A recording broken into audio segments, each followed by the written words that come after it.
Supreme court ఆధ్వర్యంలో జిల్లా న్యాయ సేవాధికార సంస్థ జాతీయ సదస్సు నేటి నుంచి 2 రోజుల పాటు న్యూఢిల్లీలో జరగనుంది. భారత్ మండపంలో ఈ సదస్సును ప్రధానమంత్రి నరేంద్ర మోదీ ప్రారంభిస్తారు.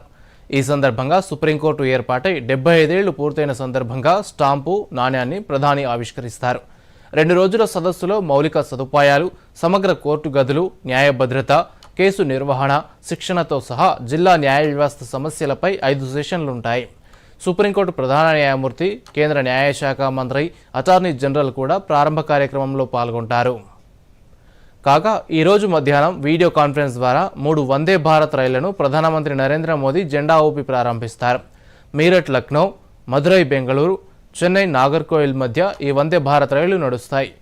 ఈ వందే భారత్ రైళ్లతో మీరట్ సిటీ, లక్నో మధ్య గంట సమయం, చెన్నై నాగర్కోయిల్ మధ్య 2 గంటలు, మదురై బెంగళూరు మధ్య గంటన్నర సమయం ఆదా అవుతుంది.